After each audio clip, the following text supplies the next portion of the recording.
Muy buenas noches, bienvenidos a otro contrapunto en Palabras Políticas. Ya dejamos atrás las PASO, ahora se vienen las elecciones generales. Uno de los partidos que logró sus objetivos en las PASO fue el Frente de Izquierda y de los Trabajadores. Esta noche tenemos a una de las candidatas por ese partido en representación de Córdoba y que también es legisladora electa y va a asumir en poquitos días. Estamos con Cintia Frencia. Cintia, muy buenas noches. Hola, buenas noches, ¿cómo estás? Muy bien.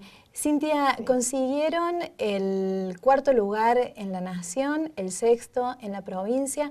¿Cómo es el balance y a qué aspiran ahora para las generales? Bueno, sin duda el balance que hacemos es, ha habido un quiebre político en la población, ese quiebre político de ruptura con las expresiones electorales que venían siguiendo, sea el kirchnerismo a nivel nacional o el propio PJ a nivel provincial, y el radicalismo. Se ha expresado un viraje hacia la izquierda que ha colocado, como decía, el Frente de Izquierda como 4ª fuerza a nivel nacional. Vale destacar, digamos, que después del Frente para la Victoria, el Frente de Izquierda ha sido una de las pocas fuerzas que se ha presentado casi en todas las provincias y en todos los distritos donde nos hemos presentado hemos superado el piso proscriptivo, teniendo elecciones muy altas como, bueno, en Córdoba, en Mendoza, en Capital, en Salta, con posibilidades concretas de ingresar a diputados nacionales.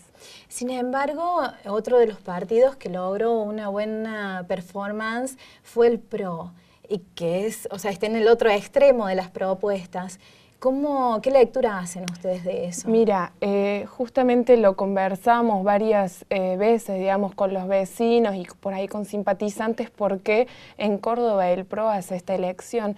Bueno, yo lo que destaco es, por ejemplo, que la elección que hace el Frente de Izquierda es una elección profundamente programática. Quien vota al Frente de Izquierda vota la defensa del salario, vota la defensa de las jubilaciones, vota una propuesta concreta. De hecho, se ha destacado en todos los medios y todos los políticos, digamos, han destacado que realmente la campaña del Frente de Izquierda fue la única campaña que desplegó una propuesta frente a la crisis, una propuesta para los trabajadores, cosa que no ha hecho ninguna otra lista y tampoco el PRO. De alguna forma, el voto del PRO es un voto apolítico, un voto cansado de los candidatos tradicionales, un voto a un personaje armado, digamos, pero no un voto al programa del PRO. Bajo ningún punto de vista considero que los votos a Baldassi han sido votos por la privatización, votos por la devaluación o votos por el ajuste, que es lo que expresa Macri y el PRO en Capital Federal,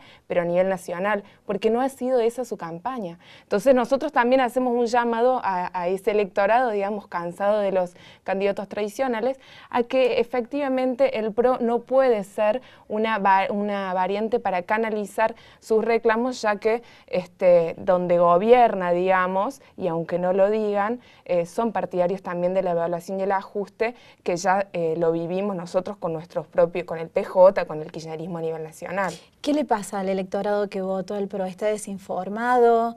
¿Está equivocado? No, yo no creo que esté ni desinformado ni equivocado. Creo que hay una movida electoral por parte de las listas en general de ocultar absolutamente todas las intenciones de los candidatos. Acá lo que nadie discute, lo que ninguna lista exterioriza concretamente es que todos, excepto el Frente Izquierda, son partidarios de la devaluación. Claro que no lo podrían decir públicamente, no podrían decir que son partidarios de la devaluación, de la liberación de las tarifas, del ajuste sobre jubilación y salarios, porque no los votaría nadie. Entonces recurren a mensajes vacíos que pueden caer más o menos simpáticos. Pero acá hay un ocultamiento deliberado de las intenciones de todas las listas, PJ, UCR, Kirchnerismo y el PRO, al electorado, porque nadie dice que luego de octubre, cuando asuman, terminarán votando la devaluación, que es lo que exigen las grandes industrias, que es lo que exigen los capitales del campo para sumar supuesta competitividad en el mercado mundial, pero esa competitividad la reclaman a costa del bolsillo, del hambre de los trabajadores y los jubilados. ¿El kirchnerismo va por ese camino? El kirchnerismo ya lo está desarrollando, a cuentagotas, pero lo está desarrollando. Es parte de Ahora, sí. ¿Cuál es la opción? Porque escuchábamos a un especialista en economía que hablaba acerca de la inflación, de las mediciones que se hace desde el INDEC y desde distintas empresas de mediciones privadas, y hablaba de una situación muy compleja que tiene que ver con todo esto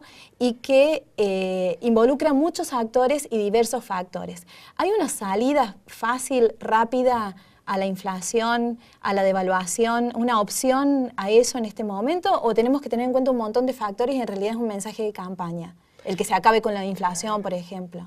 Bueno, no, yo creo que sí, nosotros tenemos un plan para terminar con la inflación y ese plan parte de defender el poder adquisitivo de las inmensas masas trabajadoras que son los que en definitiva terminan moviendo la economía. Es decir, para combatir la inflación, la mejor medida que puede llevar adelante es la defensa del salario y de la jubilación. Es decir, garantizar un poder adquisitivo de quienes consumen, de quienes producen, para poder combatir la recesión, para poder combatir el aumento de tarifas y la inflación. En definitiva, no sobrecargar sobre los consumidores, los trabajadores, esta supuesta falta de competitividad en el mercado internacional y poder, sobre la base de la defensa del salario, de la defensa de las jubilaciones, reorganizar la economía en función de las necesidades de quienes consumimos en la Argentina, digamos. En definitiva, nosotros partimos de eso, son nuestras principales ejes de campaña y, por supuesto, propuestas hacia el Congreso. Hemos presentado ya 2 proyectos, aún sin estar en el Congreso, de defensa del 82% móvil y de eliminación del impuesto a las ganancias, porque entendemos que para atacar la inflación y para atacar la recesión que se va a vivir en nuestro país producto de la crisis mundial, hay que empezar con la defensa de los salarios, de las jubilaciones, que son las que mueven la economía.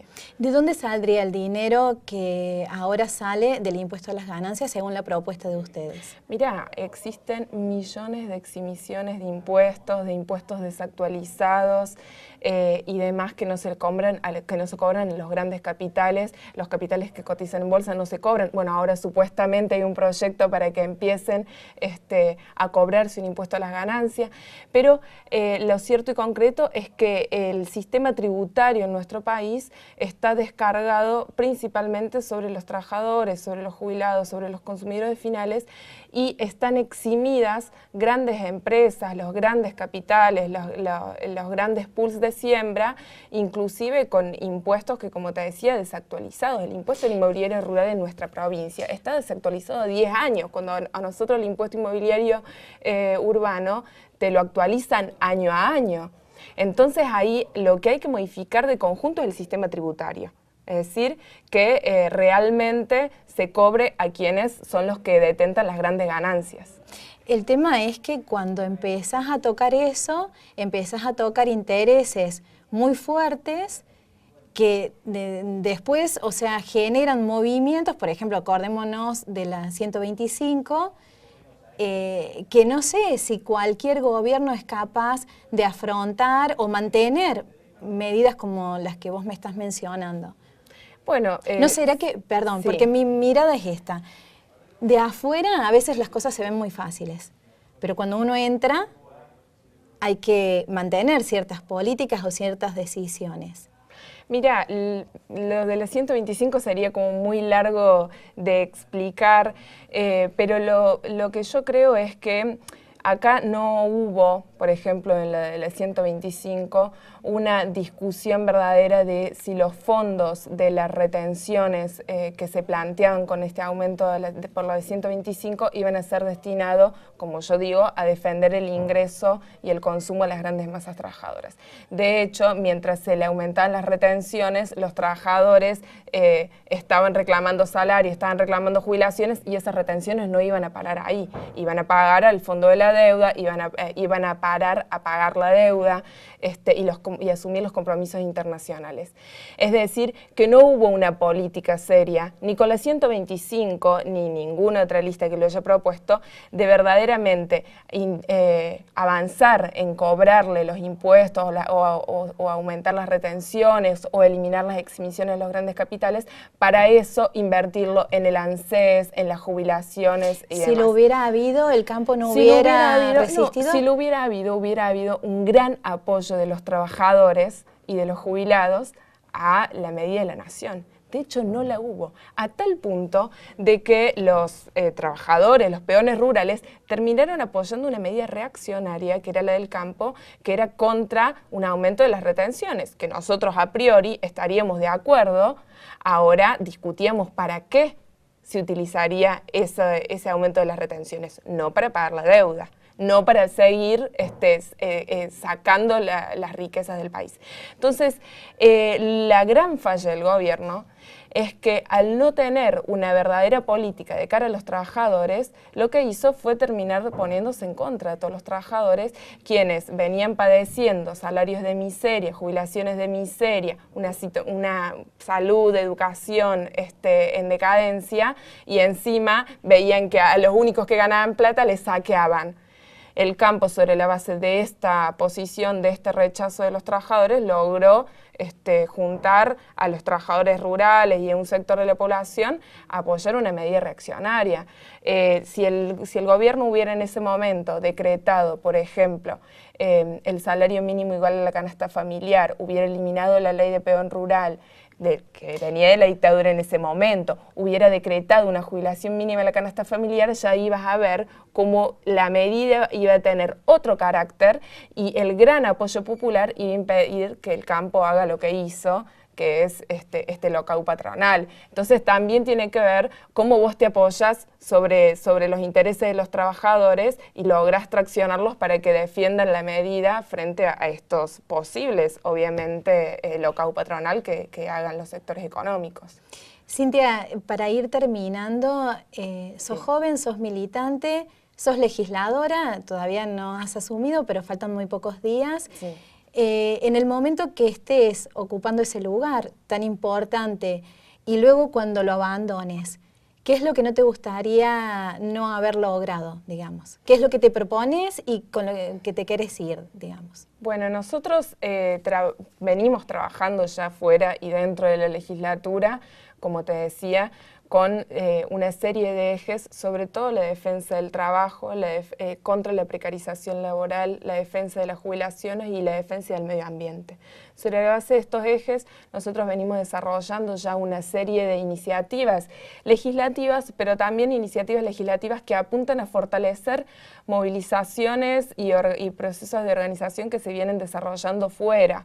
Tanto el reclamo, por ejemplo, contra la instalación de Monsanto en Córdoba, que aprovecho para invitar a ver una movilización provincial el próximo martes 8 a Casa de Gobierno, reclamando la defensa del medio ambiente contra la instalación de Monsanto del saqueo. Es decir, nosotros ponemos nuestra banca al servicio de estas luchas, por ejemplo, de Monsanto, te decía de la precarización laboral, te decía de la defensa del salario. Y en ese sentido creo que la virtud, digamos, de nuestra banca es que yo, aunque asuma ahora y me vaya en un año y asuma una nueva compañera, el trabajo en equipo, el trabajo colectivo que se viene desarrollando y que se va a continuar desarrollando es siempre en pos de poder hacer avanzar estos procesos de organización y brindarles una herramienta más para llevar sus reclamos al seno del poder político, que es quienes los tienen que resolver.